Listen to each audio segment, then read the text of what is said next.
welcome back to Version Upgrade. I'm Shweta Chamudu. Hello everyone, I am Sahitya Kakarla. So, we are two longtime friends who talk about upgrades that don't fit a checklist. We talk about identity, about career, and friendship, of course, and a lot of things in the messy middle. All right, let's dive into our episode today, Seasons of Slow Growth. Over the last few episodes, mainly మనం మాట్లాడుకున్నది ఎలా grow అవ్వాలి, గ్రోత్కి ఏది help చేస్తుంది, growth is not a straight line. But it's not always positive, right? There are some seasons which feel like, nothing is moving, or sometimes it also feels like maybe we are retrogressing. Yeah, Shweta, perfect, Jippo. I think these are the parts most people don't talk about. And ఇది ఎలా అవుతుందంటే when your title is not changing, even if you're putting in the work, and what happens when the project you're working on doesn't go live like you expect it to. Like even when you're showing up every day, but you're not feeling the movement. So, Shweta, నేను నీ career లో I've seen a lot of your career highs and lows, right, over the past 15-20 years. I'm curious, what story do you want to share with our listeners that resonates with you around slow growth and career setbacks? Sure. నాకు personally set backs అన్న slow moment అన్న నాకు first గుర్తొచ్చే memory of one such experience is back in 2017 2018 I was a senior developer, but at the same time I was also leading quite a few projects. And I felt like I was standing out. I was there putting myself up for any kind of responsibility. I even started working on my manager business case. So I was going to get promoted to manager and so I had to submit my business case. So everything seemed like it was falling in place, but like anything else, that's when life happened and I got pregnant. But again, my pregnancy had nothing to do with the outcome. But during my pregnancy, even before I started my maternity leave, I had to go in and out of hospital multiple times. I had many issues during my pregnancy, which ended up in a situation where I had to take 3 to 4 months of time away from work. Mali, it's not that, my organization discriminated around my pregnancy అని కూడా ఏం లేదు. But all of this happened and I did not get promoted that year. Asalu today it feels like such a bad experience. I want to know, Shweta, what did it feel like on the inside? Yeah, I remember thinking, right? Like I did everything right. I've been performing well. Why wasn't I given credit for that? That's when I learned that during calibration, what's top of the mind for leaders is recent performance, not necessarily the great work you've done the last few years. It felt unfair, right? Like on an in years నుంచి చేస్తున్నా, why is that year matters the most? But that's how things are. Then I had to still remind myself, right? At that point, having a safe pregnancy and a healthy baby were much more important than the promotion. And I just had to live with that feeling for a little bit. But that perspective that there are more important things that I had to focus at that point of time didn't make me feel the pain as much as I thought it would have made me feel. అసలు నువ్వు pregnancy గురించి చెప్తుంటే I'm sure so many of our listeners can relate because pregnancy isn't easy and every woman that I know of has had some challenge or another. But what you said, Shweta, really stands out. Like in some seasons, life outside work, that needs more attention. And life isn't just your career, it's family, it's health, it's everything else too. Exactly. And I wasn't upset about the role itself. I was upset that I thought I'd earned and it didn't happen. It was the outcome that was more upsetting, but not the identity. I totally understand it. It does feel like, a slow growth season or a setback season. No, చెప్తుంటే Shweta, I sort of remembered my own story, which is from many years ago, right? And, the story starts 3 days before my flight to India for my wedding. And I was taking 5 weeks off to go to India. And just 3 days before I was supposed to leave, HR called me and and చూసిన వెంటనే from her face, I knew what it meant. My role was eliminated. And I wasn't blindsided, right? See, working in Silicon Valley, you know that there are times like this that can happen. So I could see it coming, but it still hit me so hard. And it was the first time I was jobless And it came right before this major life-changing event, right? Like marriage and wedding and everything. And to make things worse, I was on this employer-sponsored visa, and it wasn't just about losing a job. It felt like I was losing my whole stability, my identity, my ability to stay in the country. Like everything was tied to that one piece. So I just remember, right, going home, crying, and then life will not pause, right? I still had that wedding that I had to prepare for. I had to go to India. I had to like smile and do all the wedding related things. So it was like chaos, but yeah, I did it. I don't know whether చెప్తుంటే I can remember it so vividly. So I don't know whether you remember or not. I was in India when all of this happened, and actually we were talking every day. We were planning the wedding shopping, and I was helping you with the wedding shopping. And every night we would kind of revisit, okay, what we did today, what we have to do tomorrow. We were doing all the prep together. And when you told me that night, I didn't know how to react. I didn't know how to process it also, right? For me, there was a few seconds or few minutes of numbness. Okay, నేను ఇప్పుడు దీన్ని console చేయాలా రేపటి గురించి ఆలోచించాలా it was very confusing in my head, and I really appreciate the way you took all of this, right? Because అప్పుడు నేను అనుకున్నా, what if I was in her place? I didn't know whether I would have, I mean, reacted to it the way that you have reacted. I mean, I agree it was a tough time. Gary, the wedding happened, it went well, everything was great. And I came back to the US and I started job hunting. And it always takes time, Gada, to land a new role. And in the time that I had, I started journaling. I have the habit to write. So it was not just like want to be productive and Kadu, but just to be honest about what I'm feeling.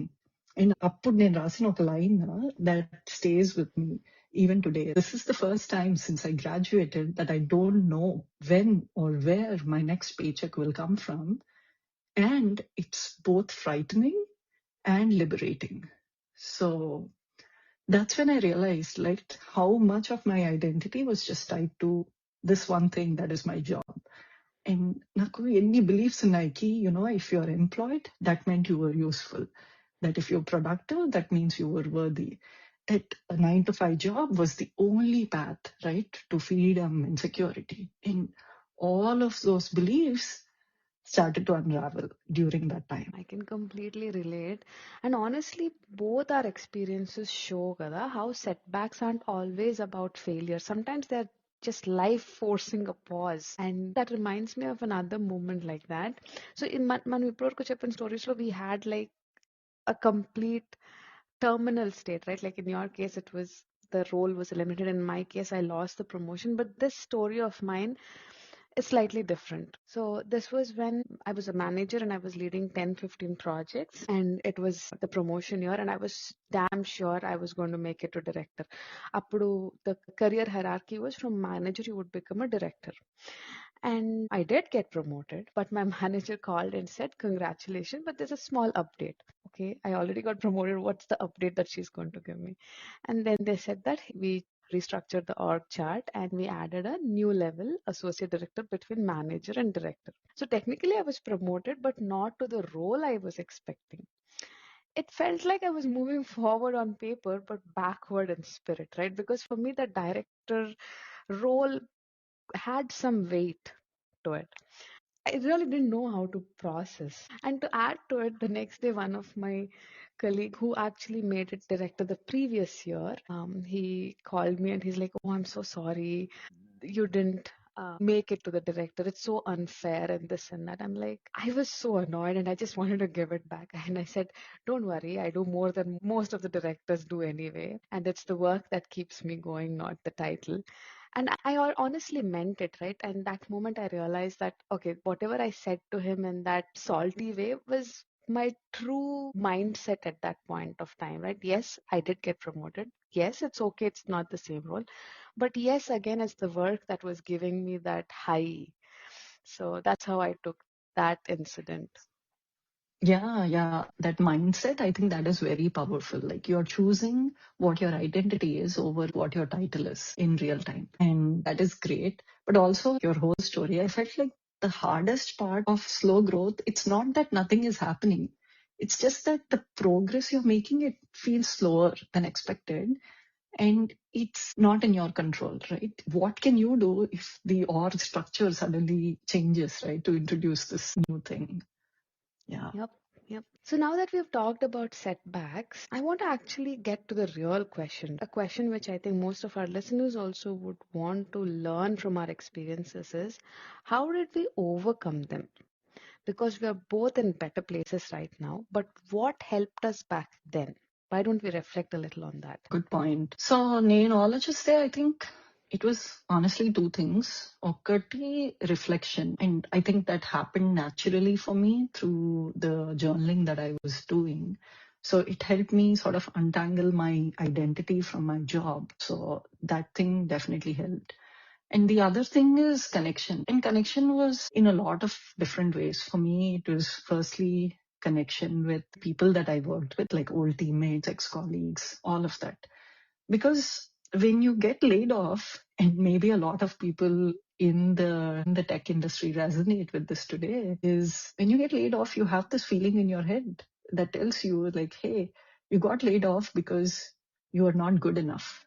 At least that's what happened to me. But for me, meeting all of these people, it reminded me that I was not a failure. Like, they still respected me, they still referred me to opportunities, and they all believed in me, right? So that helped me rebuild my confidence little by little, because it was proof that I was not bad at my job. It was just that circumstances were not in my control. And eventually, one of those referrals worked out, and that's how I found my next job. But connection, I think I also want to call out, is with your family, with your friends, the people who don't let you wallow in self pity, right? So they are there to hear you out, they are there to push you and encourage you to think beyond your current situation, no matter how dire it might be. So I think those two things, like reflecting on my own experience and connecting with people around me, I think those are what helped me. That's beautiful. For me, it was similar, right? Family, friends, that's a common pattern or a common place of comfort that most of us have, right? Where something happens, it's the family that gives us that cushion, the friends that give us that cushion. For me, for the first incident where I missed the promotion, I think at that point of time, my husband was my biggest pillar. He was seeing me go through so many things, physical, mental, emotional, and professional turmoil at the same time. And all he kept saying was, it's okay. Nothing happened. It's just a promotion that you missed. And I'm pretty sure you're going to get it next year. And he kept boosting that confidence in me. And he was right. I ended up getting promoted the following year. Also, I didn't have much time to dwell, to be honest, in the first instance, right? I had a newborn to care for. Yes, I missed a promotion, but I gained something far more important in life, right? Becoming a mom. Second case law, I was disappointed for a day or two, but then went back to focusing on what I could control. So for me, I think it's the perspective that I always had, right? Okay, this is done, but what next? So the reason I had whatever opportunity in my hand is because of the kind of work I was bringing to the table, right? So I wanted to go back to my reputation that mattered more. Titles come and go, but reputation was going to stay. And in a couple of years, I did make it to director. And I think that keep going attitude, having the right perspective, and the support of the family was what helped me. I think it's great now when we reflect back, right? We both bounce back, just like all seasons, right? For every winter, there is a spring.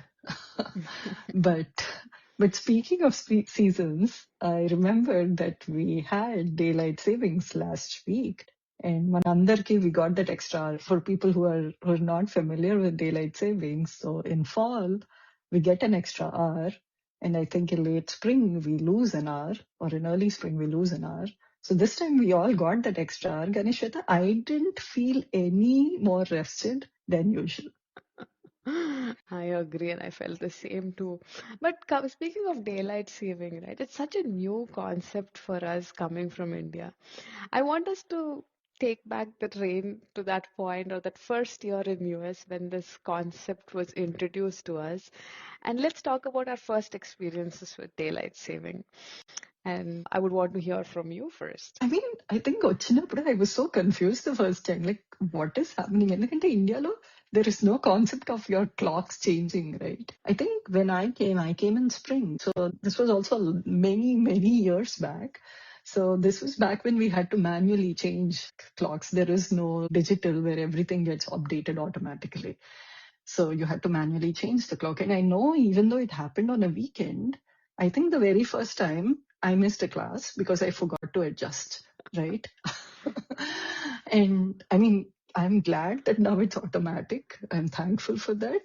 It's so crazy how much better it is now, but still, kids don't understand daylight saving. They will wake up at 6 a.m.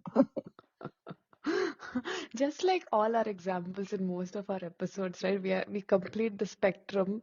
My experience with daylight saving was in fall, not in spring, unlike you. And usually it happens right around my birthday. And that year, it was actually my birthday, and everybody was telling me, "Hey, guess what? You're going to have a 25-hour birthday," and that was so exciting for me.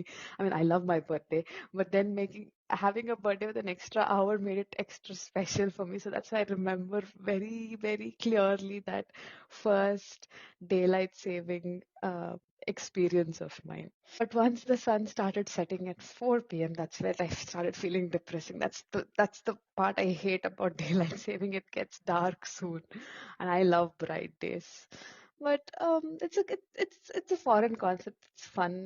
It's what it is. I remember because the fall birthday was also your first birthday here. So we all came and we celebrated it together. And yeah, it's special, right? You're special because you get to celebrate that 25-hour birthday. Yeah. Yep.